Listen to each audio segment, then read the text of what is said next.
श्री राम जय जय राम।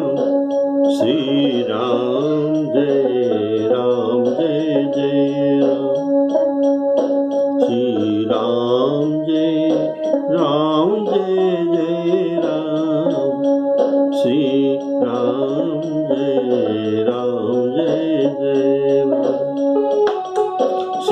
राम जय जय राम।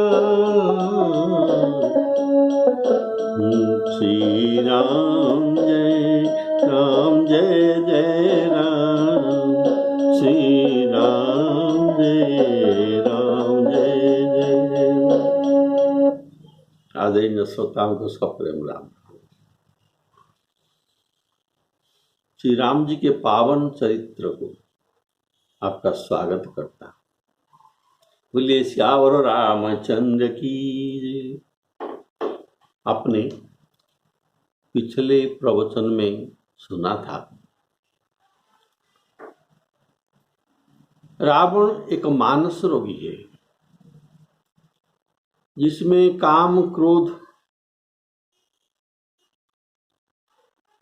लोभ आदि, मद मोह आदि प्रबल है। इसलिए काम, क्रोध, लोभ के प्रबलता पर उनको सन्निपात रोगी भी कहा जाता है। इसीलिए ये बकबक करता है और दुर्वाद करता है। और एक बात है कि मानस रोगी का एक लक्षण है कि अगर कोई शारीरिक रोगी होगा तो ये डॉक्टर या वैद्य के सामने इनका रोगों को कबूल करता है। अगर उनको खांसी हो तो ये डॉक्टर के पास पहुंचते ही ऐसा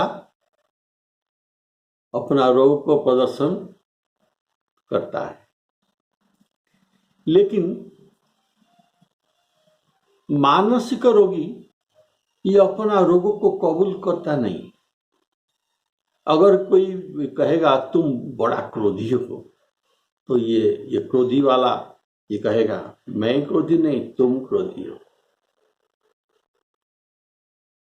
ऐसे उनको ये उल्टाएगा। अगर ये कहेगा तुम काम, क्रोध, लोभी हो, इसीलिए तुम्हारा मति भ्रम हो गया है, तुम्हारा नाश निश्चित है, तो इनको ये कहेगा नहीं नहीं मेरा नाश नहीं, तुम्हारे मति भ्रम हो इसीलिए तुमको ऐसा दिख रहा है, तुम्हारा ही नाश होगा। इससे बात हनुमान और विभीषण ये रावण के बीच में भी हो रहा है। रावण को हनुमान जी कहते हैं तुम अभिमानी हो, तुम्हारे पास जो भ्रम है। लेकिन रावण सोचता है मेरे पास ये चीज नहीं है, तुम्हारे पास है। तुम्हारे पास अत्यंत अभिमान और गर्व है, इसलिए तुम जो ये नरक के बात कर रहे हो, दोनों भाई राम लक्ष्मण, इनके बल पर तो ये गर्व है, तुझे गर्व है। और अरे कभी ऐसे मनुष्य को हमारे निशाचर रात दिन खा जाते हैं। जिनकर बलक जिनके बलक गर्व तो ही ऐसे मनुज अनेक। खाही निशाचर दिवस निशी, मूढ़ समुझुत जिते। और ज्यादा प्रशंसा मत करो। और तुम्हारे पास भ्रम है और तुम्हारे पास गर्व है, इसीलिए तुम मरोगे। मृत्यु निकट आई खल तोरा, इसीलिए तुम मुझे महापंडित को, तुम्हारे मन में जो भ्रम है, वेदज्ञ पंडित को तुम समझाते हो। ये है मानस रोगी और शारीरिक रोगी में प्रभेद।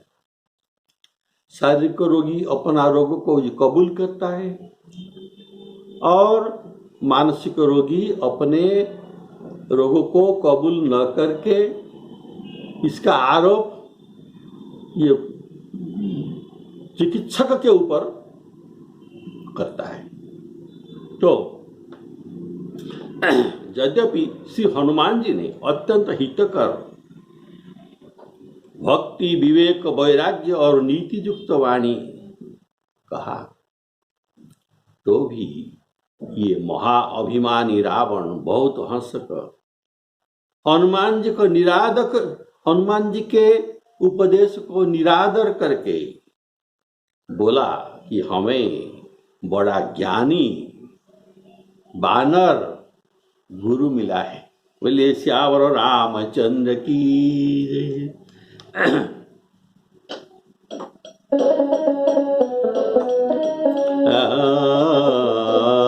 यद्यपि कही कपि अति हितवाणी, यद्यपि कही कपि अति हितवाणी, भगति विवेक विरति नयसानी, बोला बिहसी महाभिमानी, मिला हमहि कपि गुरु बड़ ज्ञानी। यद्यपि कही कपि अति हितवाणी, भगति विवेक विरति नयसानी। श्री हनुमान जी के वचन अत्यंत हितकर था। वह अर्थात वह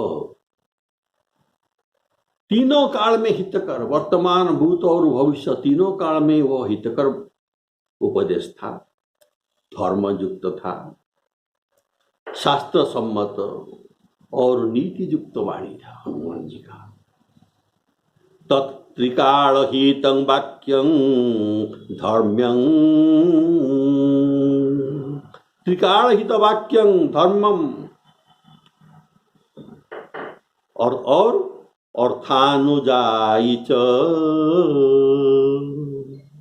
यथार्थ वाक्य अर्थानुजायी, ऐसा वाल्मीकि रामायण में कहा गया है। यह सुनकर बोला बिहसी महाभिमानी। रावण हनुमान जी के उपदेशात्मक वाणी को निरादर करके बोला, इसलिए बिहसा, किसके बात पर जोर से हंसना अर्थात उनके बात को निरादर कर देना। तो ये हंसकर उनके बात को निरादर करके बोला। क्यों बोला ऐसा? कि महाअभिमानी के कारण अभिमानी उपदेश नहीं मानता। हनुमान जी ने उसे जो कहा, त्यागहु तम अभिमान कहा, तो इसने उसे नहीं छोड़ा। त्याग अभिमान को ये छोड़ने के लिए प्रस्तुत नहीं रावण, इसीलिए उनको महाअभिमानी कहा गया। अभिमानी, कामी, क्रोधी आदि को भगवत तत्व का उपदेश तो करना शास्त्र में निषेध किया गया है। तब हनुमान जी क्यों इतना बड़े अभिमानी को उपदेश करते हैं? इसका कारण है हनुमान जी और कोई नहीं, ये महारुद्रावतार होने से रावण के गुरु है शंकर जी को त्रिभुवन के गुरु तो कहा गया है। तुम त्रिभुवन गुरु वेद बखाना। ऐसा वेद में वर्णित है, शंकर जी त्रिभुवन का गुरु है। तुम त्रिभुवन गुरु, अतः गुरु का कर्तव्य है। तो क्या कर्तव्य है? शिष्य को उपदेश करना। शिष्य वह माने या न माने, इनका कर्तव्य है शिष्य को उपदेश करना। इसलिए हनुमान जी उनको कहा, ये क्रोधी, कामी, लोभी को जो नहीं कहना चाहिए, लेकिन तो क्या करे, इनका तो कर्तव्य है शिष्य को उपदेश करना, इसलिए करते हैं। और रावण कहता है, मिला हम ही कपि गुरु बड़ ज्ञानी। इसका भाव है, आज तक वानर गुरु किसी को नहीं मिला था, पर मुझे आज मिल गया। रावण समझ गया था कि जो वचन हनुमान जी कह रहे हैं ये सब सदगुरु के उपदेश के समान है, लेकिन महाअभिमान के कारण उनके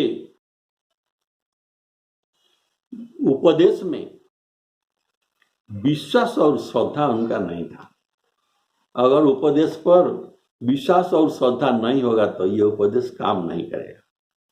बोलिए श्यावर रामचंद्र की जय।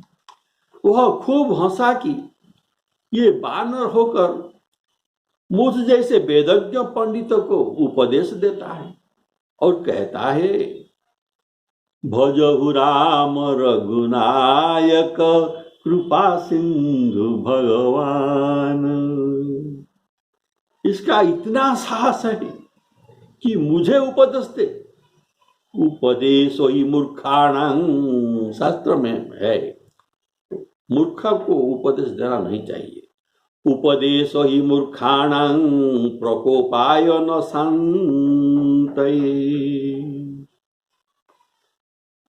मूर्ख को उपदेश देने से इनका क्रोध बढ़ता है। प्रकोपाय न शांत, ये शांत न हो। और देखिए मारीच भी ये रावण को उपदेश दिया था, रामचंद्र भगवान ने तुम इनके साथ वैर मत करो इत्यादि उपदेश दिया था, लेकिन इनके उपदेश पर इनका जो क्रोध उत्पन्न हुआ था और ये बिगड़ कर मारीच को जो कहता है, अरे गुरु जी मी मूढ़ करसी मम बोधा, गुरु जी मी मूढ़ करसी मम बोधा, कहु जग मोहि समान को जोधा। तो हनुमान जी के वचन पर रावण क्रुद्ध होकर ऐसे इसलिए कहता है कि अरे दुष्ट, तेरे मृत्यु निकट आ गई है।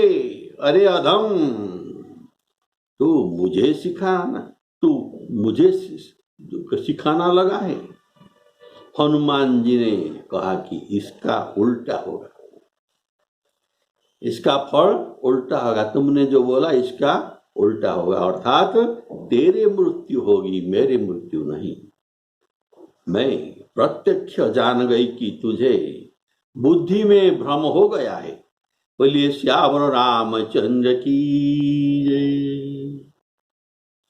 मृत्यु तो रावण कहता है हनुमान जी को, मृत्यु निकट आई खलत लागे सियाधम शिखावन मोही, उलटा होई ही कह हनुमाना, मति भ्रम तोर प्रगट में जाना। रावण कहता है मृत्यु निकट आई खलतो ही। इसका भाव कि तूने हमें उपदेश दिया, हम तुमको गुरु दक्षिणा में मृत्यु देंगे, तुमको गुरु दक्षिणा में मृत्यु देंगे। जैसे काल ने राक्षस जो मिला था हनुमान जी को, संजीवनी लाने के लिए जब हनुमान जी गए थे रास्ते में, ये कपट सन्यासी वेश लेकर इनका पथ में आया था और हनुमान जी को कहा, मैं तुमको गुरु मंत्र दूंगा, तुम सब जान सकोगे। तो हनुमान जी को पता चल गया कि ये मुनि नहीं, ये राक्षस है।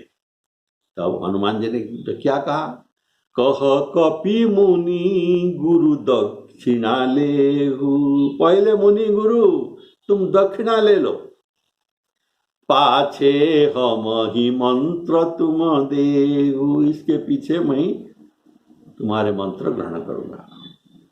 तो गुरु दक्षिणा में क्या दिया हनुमान जी ने, सिर लंगूर लपेटी पछारा, उनके सिर में इनका हनुमान जी उनका लंगूर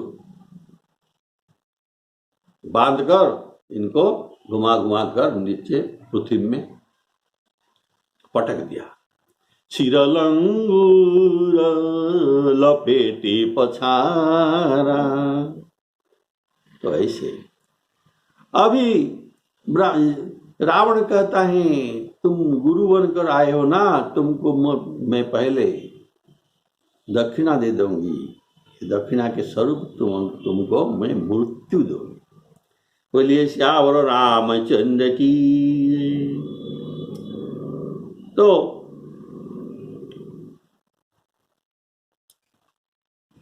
रावण कहता है, सुनो, नहीं हनुमान जी कहते हैं इसके उत्तर में, जब रावण कहता मैं तुमको गुरु दक्षिणा में मृत्यु दूंगा, तो हनुमान जी इसका उत्तर देते हैं कि मेरी मृत्यु तो बहुत दूर है,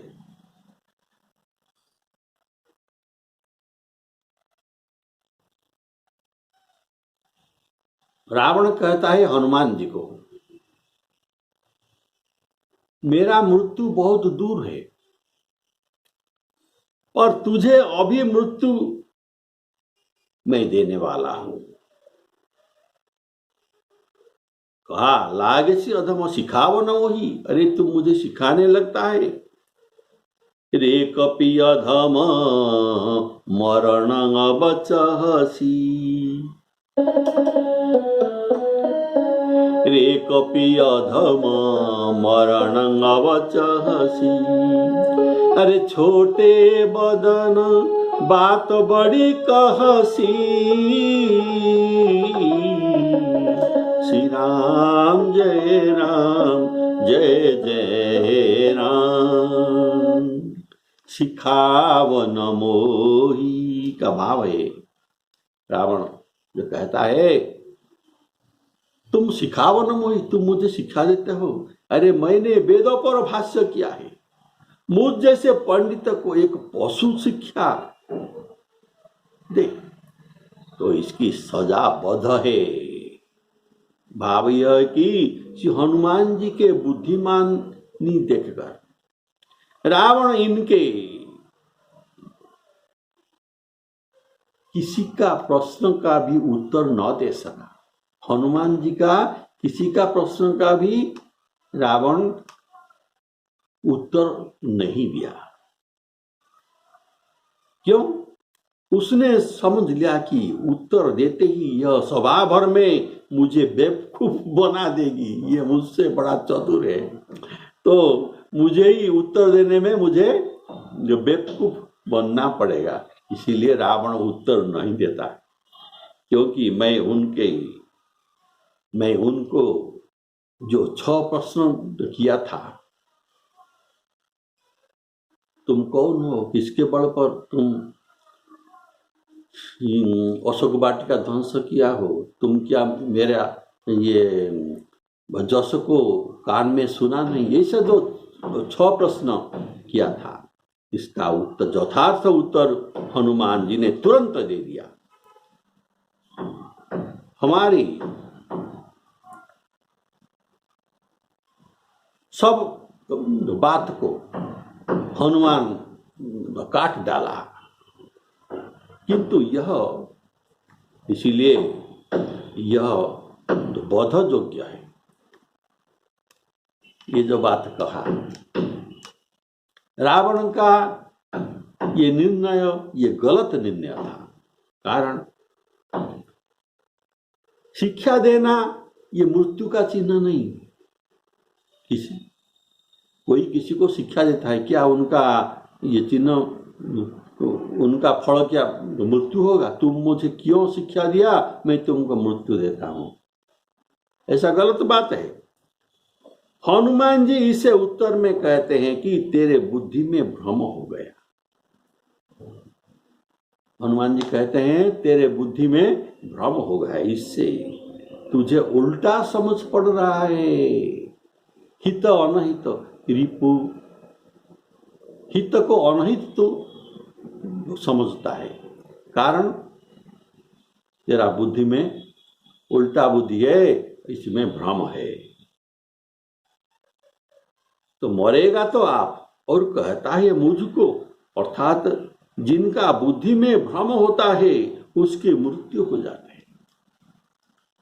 मृत्यु के पूर्व बुद्धि का भ्रम हो जाता है, और भ्रम हो जाने से बुद्धि में इनका मृत्यु होता है।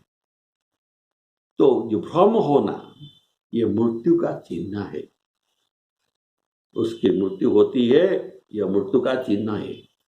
तो मंदोदरी इसे रावण के पास भ्रम देखकर ये मृत्यु का, इनका मृत्यु का चिन्ह समझ गया था, और रावण के आगे भी कहा था। मंदोदरी कहता है, निकट काल जेहि आवत साई। निकट काल, जिनका पास मृत्यु निकट होता है, निकट काल जेहि आवत साई, तेहि भ्रम होई तुम्हारे ही नाई। तुम्हारा मृत्यु होगा ऐसा नहीं कहता, जिसका मति भ्रम होता है उसको मृत्यु होता है, तेरा मृत्यु होगा ऐसा नहीं कहता। और मंदोदरी मन महु असठयऊ। मंदोदरी ने रावण का व्यवहार विधि सब देखकर इनके मन में निश्चय किया कि पियहि काल भ्रम, पियहि अर्थात स्वामी, काल बस मति भ्रम भयऊ। ये मति भ्रम इनका काल के कारण है, अर्थात मति भ्रम भयऊ। तो इनका ये काल का लक्षण है। ये जो मन में सोचा, रावण को नहीं बोला।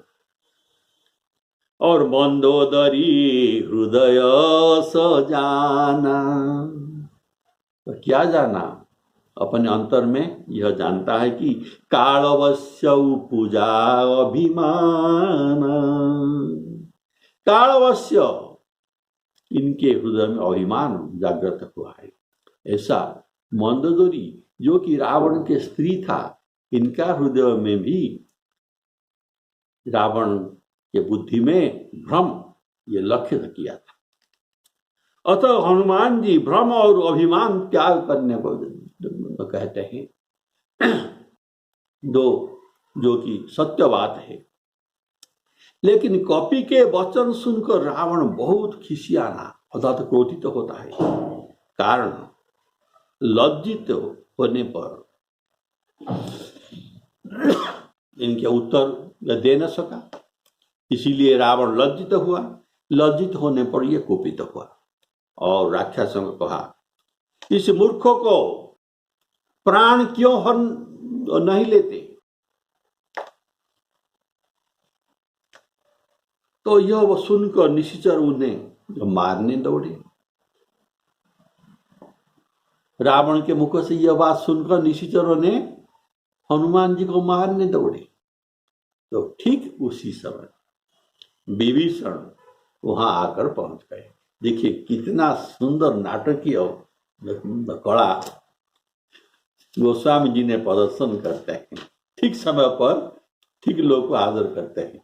बोले श्याम रामचंद्र की जय। सुनी कपि वचन बहुत खिसियाना, सुनी कपि वचन बहुत खिसियाना, बेगी न हरहु मूढ़ कर प्राण, सुनत निशाचर मारन धाई, सचिवन सहित विभीषण आए, सचिवन सहित विभीषण आए। रावण कहता है बेगिन हरहु मूढ़ कर प्राण, और ऐसा सुनकर निशाचर मारन धाई। इससे जान पड़ता है कि राक्षस हनुमान जी के डर से दूर जाकर बैठे थे। तो रावण की ये कहने पर उन्होंने दौड़ कर आना पड़ा। अगर जो पास में होते तो ये दौड़ कर आना नहीं कहा जाता, तो ये डर कर दूर में बैठे थे। बोले सियावर रामचंद्र की। कारण उन्होंने प्रत्यक्ष देखा है, हनुमान जी जब वृक्षों से नीचे गिरे अशोक वाटिका में, तब इनका शरीर इतना ये फैलाए और असुरों पर गिरे कि ये सब साफ हो गए। जितना निशाचर थे नीचे, ये सब साफ हो गए। बोले श्यावर रामचंद्र की। तो परति हूँ बार कटक संहारा। तो ये हनुमान जी का मर्म को जानते हैं, अर्थात हनुमान जी गिरने पर भी लाखों को नाश कर सकता है और किया है। ऐसा न हो कि अब भी उचक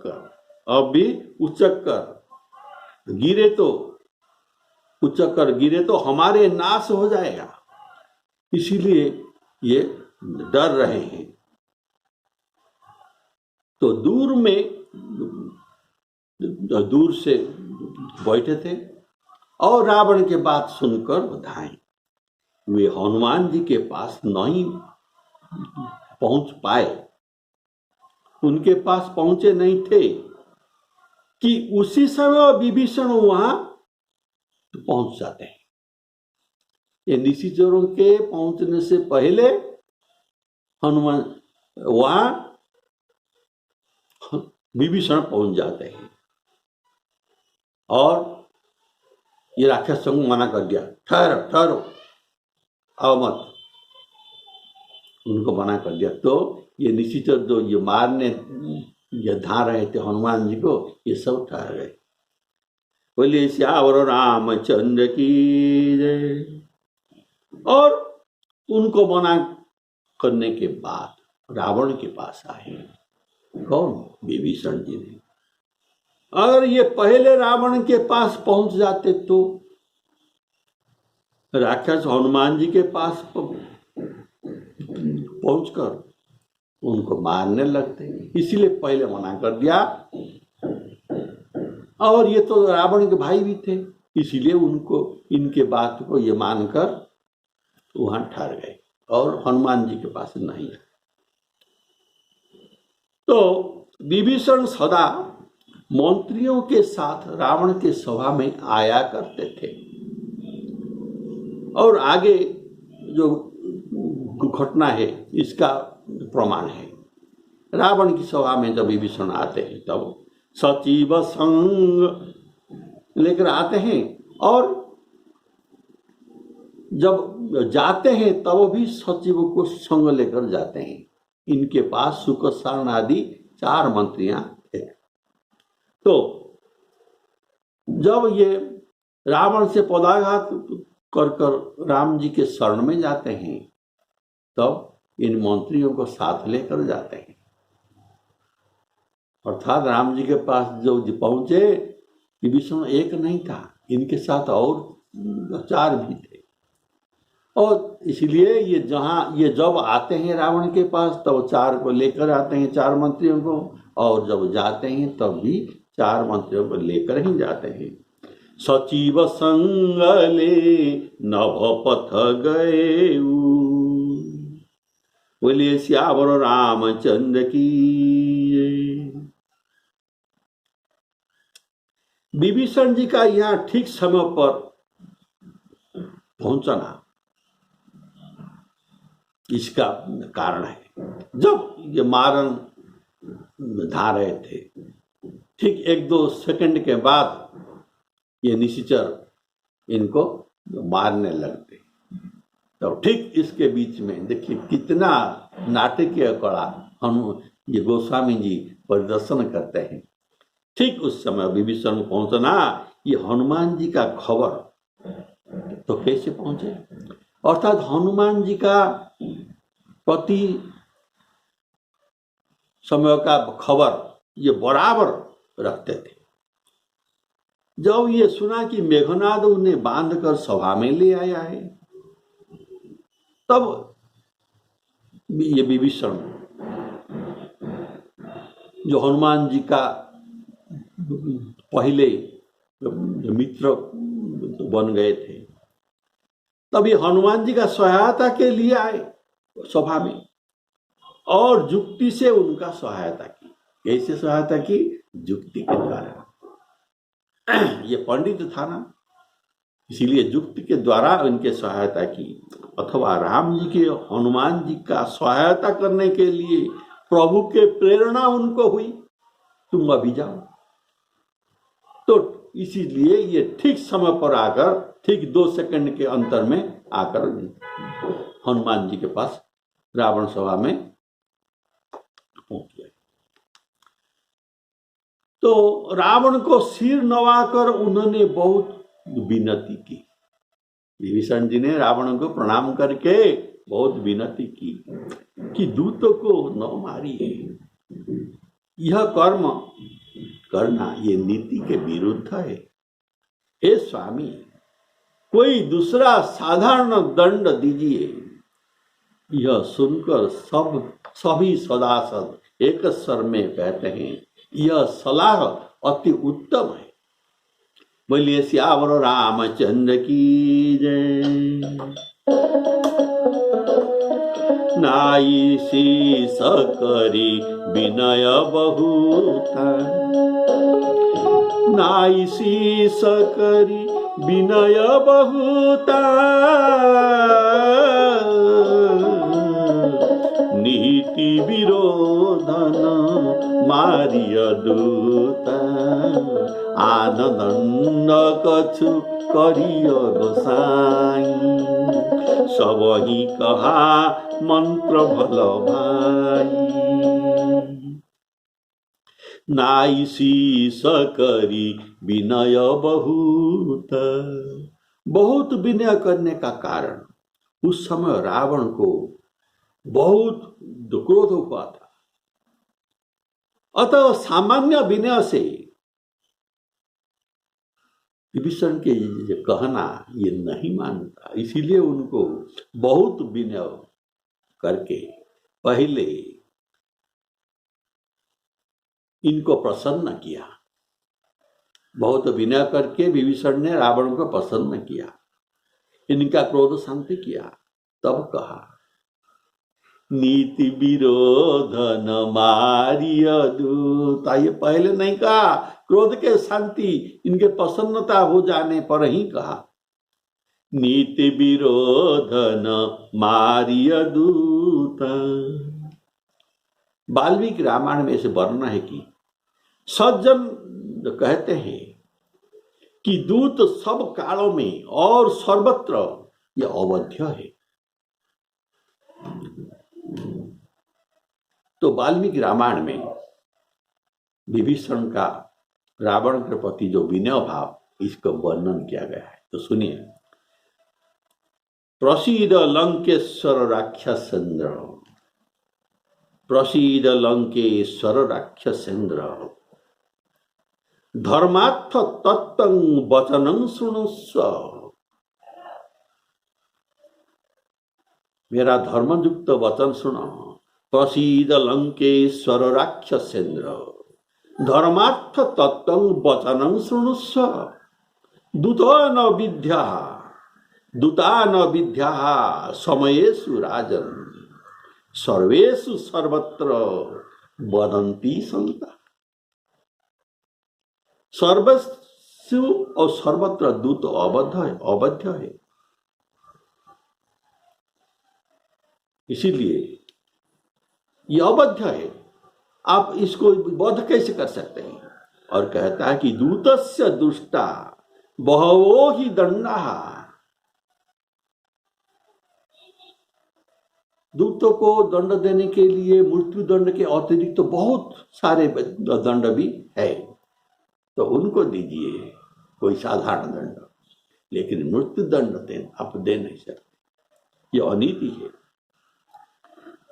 और ये कहता है ये बिना युक्त वचन में सुर असुर सब में आप श्रेष्ठ है और बलवान भी है। ये प्रशंसा न करने पर रावण बात नहीं मानेगा, इसीलिए पहले विनय में प्रशंसा किया जाता है। भगवान को जो हम स्तुति करते हैं, इसमें क्या है? इसमें भगवान का प्रशंसा ही है, और प्रशंसा के द्वारा भगवान तृप्त होते हैं। जो सांप धरने वाला, वो सांप को जो गीत सुनाता है, इसमें सांप का प्रशंसा ही है। बोलिए सियावर रामचंद्र की जय। तो दूत को वध करने से आपको कौन सा जस मिलेगा? वरम अपजस मिलेगा। रावण इतना बड़ा योद्धा होकर एक दूत को वध कर दिया, जिससे इसे भेजा है। ये दूत को किसने भेजा है?